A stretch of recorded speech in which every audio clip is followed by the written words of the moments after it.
Your hatred for dance is actually corrupting our recording session.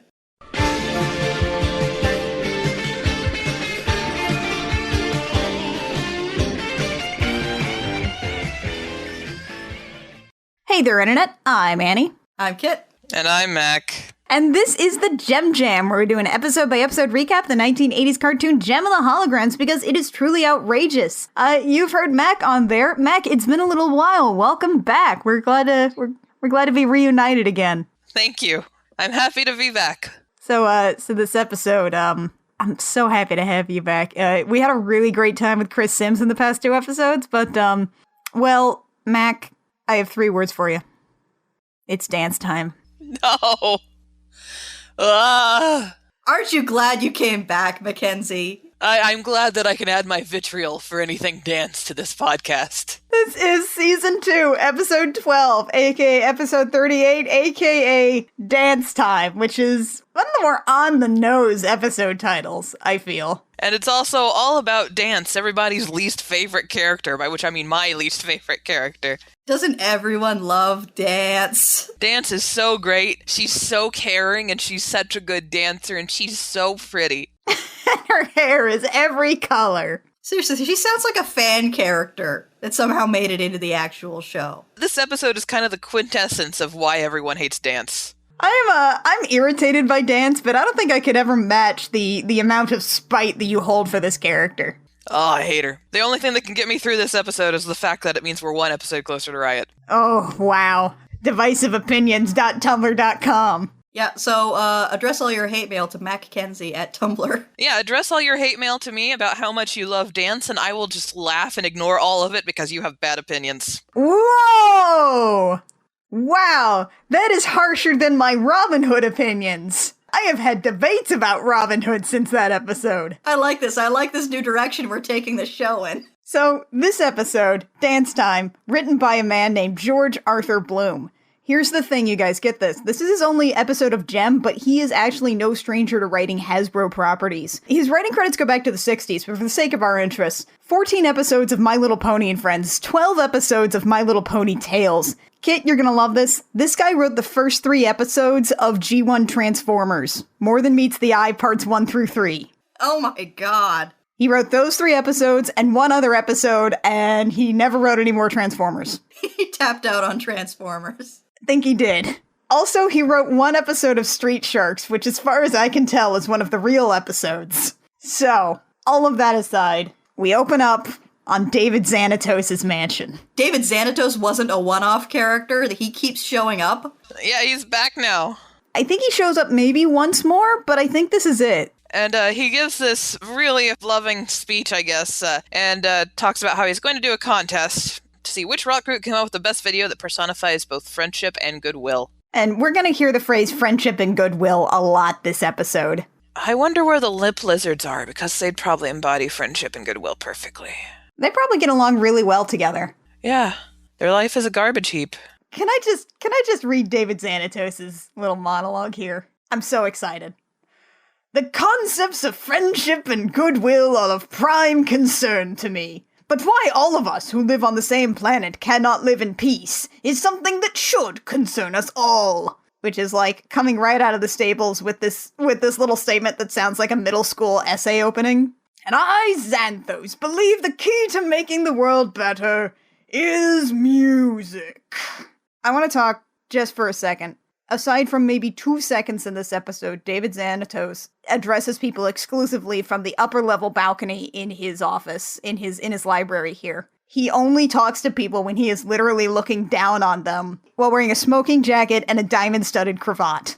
I love this character. This is the best. I want this man's life. Anyway, the rock video contest. The prize is the exorbitant sum of $250,000. Which in modern day money is $526,542.69. The 69 cents is important. As you might recall, this is exactly enough to get an orphan girl a desperately needed eye operation. Yeah, he's offering an eye operation's worth of money. Also, he decides the best way to advance world peace is through a rock video contest that will definitely result in at least one attempted murder. David Xanatos knows where his priorities lie. In fact, his priorities lie in the little fire pole he can use to get down from his second story Just twirling down it. He gives them all 3 weeks, and then he, wanders off and he says, "Now if you'll excuse me, I have other matters to which I must attend." Like what? Like telling his assistant Owen to stick his arm into a cauldron and get a sweet rock hand instead of immortality. Turns out tragic irony is a real palpable force. David Xanatos is also so fancy, he refuses to end sentences in prepositions. Anyway, Eric is determined to win that eye operation. He's already rubbing his hands together and making his scheming face. Can't we blame him? We know the apartment he lives in. And Jerica's like, the kids at Haven House, which, if you'll recall, is Dance's shelter for teens. Where it's the one where boys can go. Haven House could really use that money. Jerica, you are the manager of the most successful rock band in the world. You can just give them $250,000. Ah, but philanthropy. This kind of philanthropy is tax deductible, and as we know, Jerica does her entire company's taxes. By herself. So we pop over to Star Video, where friendship and goodwill means ice skating. We're supposed to believe that whole set is inside that building. And remains there for 3 weeks, yeah. So we have everybody setting up on this snowy little landscape thing with snow and ice skating, and Dance is here ice skating. Dance is here. So Rio yells up to a guy named Red to make sure the snow machine's working. He says, "We just want some flurries, not a blizzard."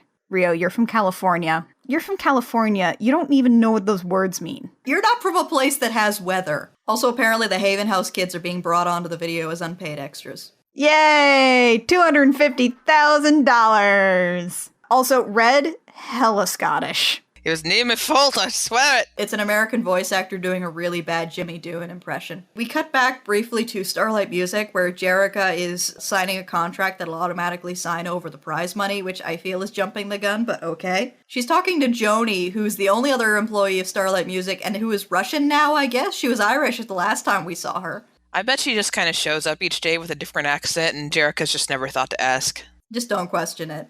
So, as Joni leaves, Jerica needs to switch into JEM. And the thing that bothered me about this transformation is that JEM is wearing almost the same outfit as Jerica. Yeah, it just has slightly more lightning bolts on the skirt. This was not a good, fashion doll design here. I'm also weirded out by how Jerica's, really worried about this contest. We're gonna need more than luck to beat the Misfits. They're the bad guys. They're cartoon bad guys trying to make a video about friendship and goodwill. I don't think you're actually... You have at least 3 to 4 songs in your discography already about friendship and goodwill. At least. I think you're fine. Yeah, and then we cut to the Misfits at a music video shoot at a motorcycle club. And we've got Roxy yelling at a makeup artist who she calls Rouge. Is that a recurring character or a doll or something? That seems really out of place. My guess is that it's one of those things where there was at least a plan for a doll, if there wasn't already a doll for that. Regine is a character that shows up for 1 episode in season 3, and she was a planned doll, but the doll line sort of went kaput before they brought her out. So it was probably something where if she wasn't a doll, she was supposed to be at some point, and they may have just junked that.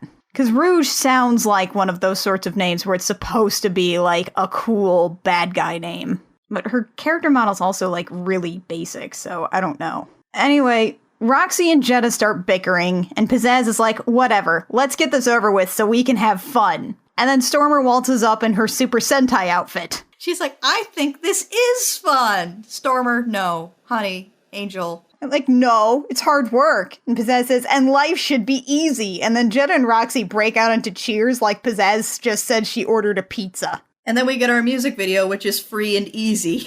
Oh my god, you guys. It's got a saxophone in it. It starts with a saxophone solo. Jetta finally gets some time in the sunlight. This is our 3rd song that has a saxophone solo, and it's been 12 episodes. Bold new sound, more complex music. I love her accent. Anyway, the whole music video is them mostly first off, they do some Boogie Nights dancing, and then they just sort of ride motorcycles around, and then at the end of the video, they drive into the heavens and become beings of pure light. And that's it. That's it for the music video. That just happens. And then we have this tiny micro scene where Jem arrives at the recording studio, and Rio bounds up like a yappy dog who's never been taught how to not jump up on the guests. He's like, they need you in wardrobe. Are they gonna put real clothes on over her hologram clothes? Is that what they do in wardrobe? How is the wardrobe person not in on this? Meanwhile, we go back to the Misfits music video shoot, which apparently they've finished already. I'm pretty sure shooting a music video takes more time than that, but okay. Eric shows up, and they say, "Hey, Eric, we just finished the video." And he's like, "Junk it, we're reshooting a new video about friendship and goodwill." Friendship?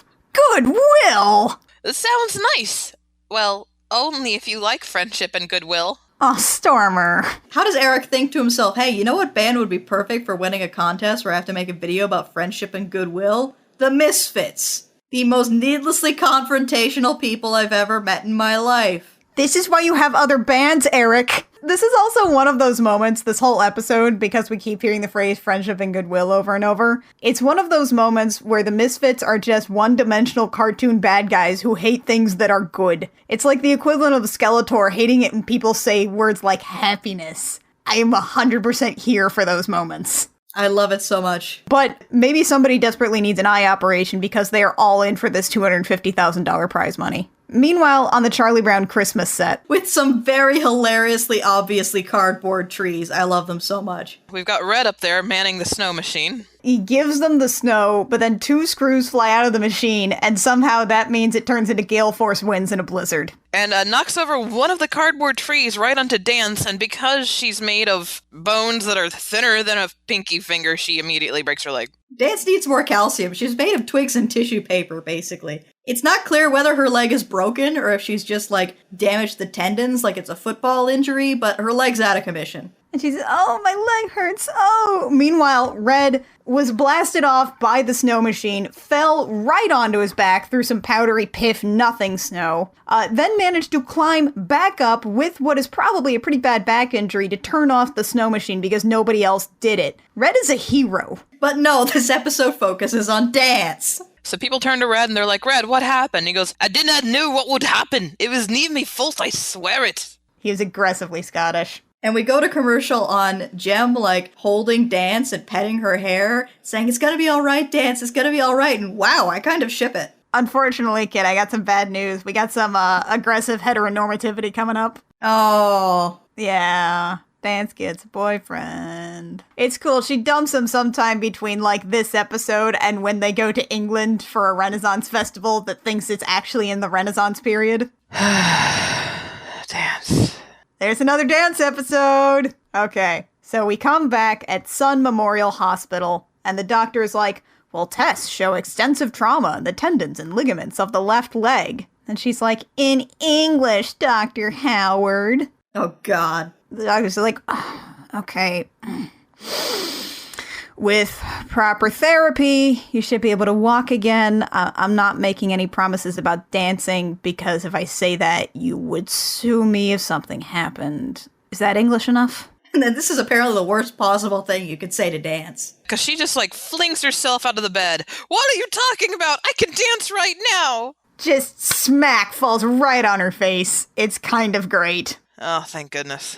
And the doctor's like, no, see, rehabilitation is actually, like, kind of hard and frustrating, and you'll have to work at it. And Danse is like, no! Which never mind the fact that dancing well takes a lot of hard work. Like, you've got ballerinas who have to start when they're 6, and they literally have to work 6 out of 7 days of the week. And if they get a friggin' ankle break, they have to just wrap it and keep dancing, or else they're kicked from the ballet for friggin' ever. So we skip to what is ostensibly Jerrica's office, where Rio and Jerrica and Video are like, okay, we have 3 weeks. What are we going to do with this? Video's like, I don't know, we could, like, get somebody else maybe, because this could take a while. And Jerrica's like, no! Danse is the best! If this video is going to be successful, she's got to get well! Yeah, apparently the second best dancer in the world is not enough to beat the Misfits. These are the people who used Clash as a camera person. These are people who are actually allergic to friendship and goodwill. This is not going to happen, Jerrica. Chill out. So then we get back to the hospital.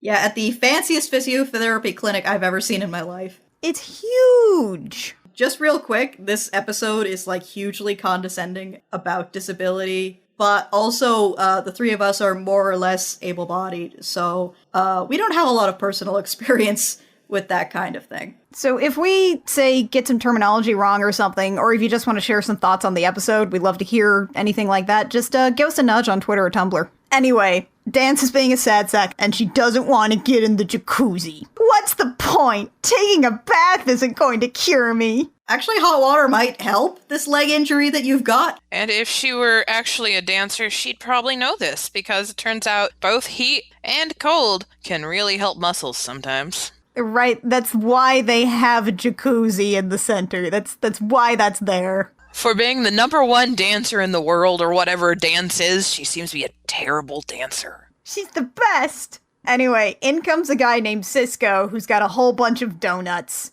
And the girl in the jacuzzi goes, "Yay, Cisco food!" And just climbs out and just runs off on her walker towards the donuts. Danse, meanwhile, decides she's going to take that opportunity to, roll across the room and directly collides with Cisco. Just plows it right into him. And then she's like, why don't you look where you're going? Ugh! Whoops, she just said that to a blind guy. So, later on, Danse wanders over to Cisco's room. She barges in while he's playing guitar, and she's like, I'm Danse. I'm the one you spilled donuts on.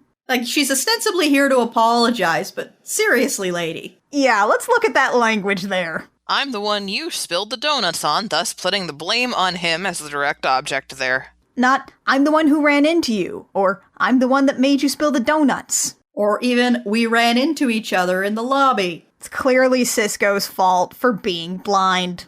Wow. Yep. Wow, Danse. But Cisco takes this in stride and says, hey, you want to go for a walk? And she's like, I can't walk. He was like, so let's go for a ride. And proceeds to, rocket her wheelchair all over the grounds. Also, notably during this part, there's this one point where her mouth just kind of twists all the way to the side to her ear. That sounds incredible. Yeah, she's just basically a skin stealer. So, Cisco takes her down to the pool. Yeah, he says, oh, so you're a dancer. Danse says, how'd you figure that out? Your name is Danse. I don't know, Danse. How do you think? This is a world in which you know somebody named Video Danse. And then Cisco does this whole thing where he goes in what's the wheelchair for? Oh, I can't walk. Have you tried? Well, of course I tried. We'll try again. And it's all very, ugh. It's kind of condescending. It's condescending, and it's I get that this is a recovery narrative, but if someone tells you they can't walk, shouldn't you give them the benefit of the doubt? It's like asking Cisco, well, can you see? No. Have you tried? We'll try again. Cisco is also apparently here because he's been blind since he was about 3. He just hit his head and his eyes stopped working. And he says that the doctors apparently think they have a procedure that can give him back his eyesight.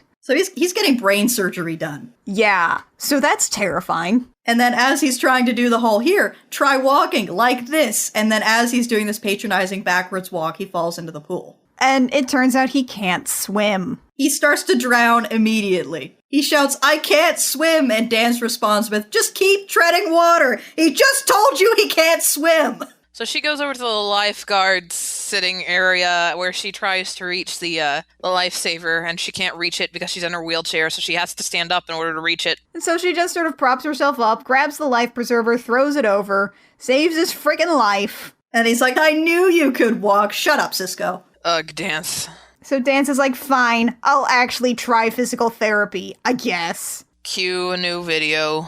Physiotherapy montage, go! Physiotherapy montage part frickin' 1. Meanwhile, in the best opener at Misfits music ever, here we have it. Gumballs. A symbol of friendship and goodwill.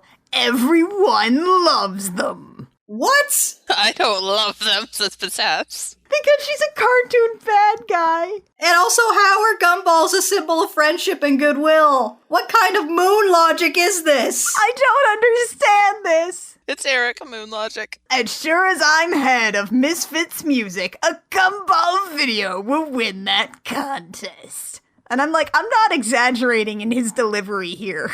Meanwhile, back at the hospital, Cisco and the girl who said, yay, Cisco food! It turns out her name is Susie. They're playing checkers, and Danse wanders up, and Susie's like, well, excuse me. And then she goes off with her walker. And Danse is like, is she ever gonna walk again? On her own? Well, I mean, if she doesn't, is that such a big deal? But Cisco instead says, she believes she can. All it takes is the right attitude. And a lot of work.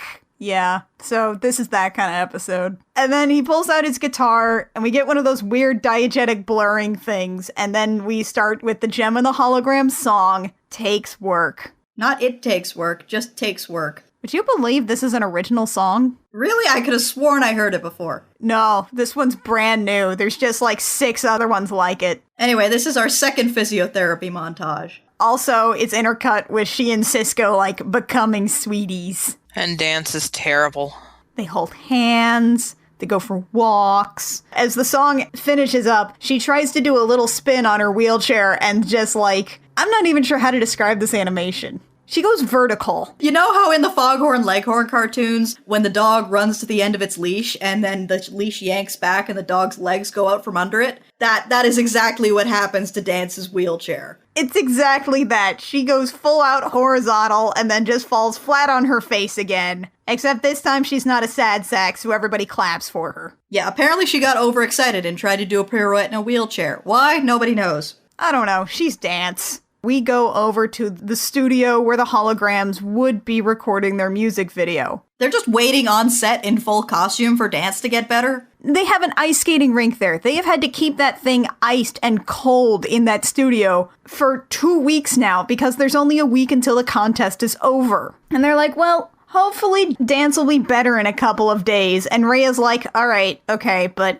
let me just throw that out there. What if she doesn't? Jem has no idea. You can't just hire another dancer. Also, Jem is going to be like, okay, so you just went through some intense physical therapy, your leg's feeling better, you're at walking speed again, now let's do a lot of intense shooting with ice skating. The exact same thing that got you injured the last time. Yeah, let's just jump back into it. You're probably ready for that kind of physical activity, right? Rio comes in, and it turns out the Misfits have hired away the entire crew for this shoot. The ones that were just sitting around. I mean, it's goofy, but it's also way less illegal or ridiculous than their usual tactics, so. Let's go check on the other crew and see how they're doing with the Misfits. The Misfits are performing inside a giant gumball machine. And they're all wearing gumball dresses, which look kind of ridiculous. As far as I can tell, they're playing part of the instrumental for I Like Your Style, which was the first Jetta song. So I guess that's about friendship. Roxy's on drums. What? Roxy was on drums in it. What? There's a drum set in there, like, it's Shayna's silly drum set, and Roxy's on the drums. Roxy apparently now plays drums. They had a drummer for a brief shining second? And it was Roxy. Anyway, Red is here, and he's working a bunch of levers for the giant gumball machine that apparently release a few gumballs at a time. Back injury and all. And Eric is like, I want to do it, let me do it. And Red's like, this isn't as simple as it looks. You pull a lever down, dude. Eric has like a taste for power from his days from making a movie, and he wants more. So when Red's like, no, Eric legit pushes him out of the way and then pulls the wrong lever, Kronk. Eric pulls the trapdoor lever. There's a trapdoor lever, I guess. And the Misfits end up being disgorged from the gumball machine. Everyone on set finds this absolutely hilarious. They just start laughing. And then the Misfits turn on Red, and Red says, nope, it was Eric. And Eric's like, no, it wasn't. Maybe it was. No, it wasn't. Please don't kill me. They don't buy it for a second when it's like, oh, it was you, wasn't it? And then Red proceeds to assault everybody with gumballs. Yeah. And he's like, and they all start fighting. He's like, back to Jem and the holograms, where we belong. So that was resolved immediately. So why did we even have that plot conflict? Did you just need 4 more minutes of episode? Absolutely. Gumballs. They're a symbol of friendship and goodwill. The holograms didn't even do anything to solve this problem. This problem solved itself. They put the A-plot actually on pause so we could do other stuff. We go back to the clinic and Cisco is getting his operation tomorrow. Dance comes in and Cisco says, I've been trying to imagine what you look like. Give me a hint, and buddy, you would not believe her if she told you. I have a hair with every color. I have orbs of aqua. So in order to make sure that we know time passes, we have a little micro scene back at David Xanatos' mansion in between him being busy trying to take over the world and defeat the gargoyles. He is again addressing the glam rockers from on high in his library and refusing to actually come down to their level. And they're all like, Xanatos, please give us an extension for the contest. We didn't know Dance would get an injury. And he's like, hire another dancer. No, that's actually not fair, and this was clearly in the contest rules. You're SOL. So then we go back to the hospital. And guess what, you guys? Training montage number 3. Oh, yeah. Three whole training montages in this episode. So she goes training. It's intercut with Cisco being in his operation. We see her at the end walking with a cane, so she's definitely making progress. And then later, the next day, maybe? Anyway, the holograms come back to visit and are like, Dance, come ice skate with us frickin' tomorrow. Yeah, we need to shoot the video tomorrow, and apparently we will take no time for editing because the deadline's in 2 days. So this is happening. And she's like, okay, but I have to visit somebody first. So she goes to visit Cisco. Cisco can see now, and he looks at her and he says, I knew you were beautiful. Like, Jesus, dude. And she's like, you're not disappointed, are you? Ugh. Suddenly, with no warning, they spring people who care on us. Oh, God, no, it's people who care again. Oh, it's our third song. I refuse. Starbright Part 3 Falling Star, Episode 8. That was the first time we saw this one. It's the Bonnie Gets Her Eyesight Back song. And now it's the Cisco Gets His Eyesight Back song. I'm sensing a theme. So yeah, apparently the hologram's idea of friendship and goodwill is just, let's do a Christmas video. It's just Dance in this ridiculous prima donna ballerina outfit while ice skating. She grabs some of the Haven House kids and leads them around like Snoopy does in A Charlie Brown Christmas. And that's the whole video. They smooch, and it's... I hate people who care. It's such a bad song. People who care are people with dreams, to go to extremes, to fight for those dreams. Ugh. And somehow the episode isn't over yet.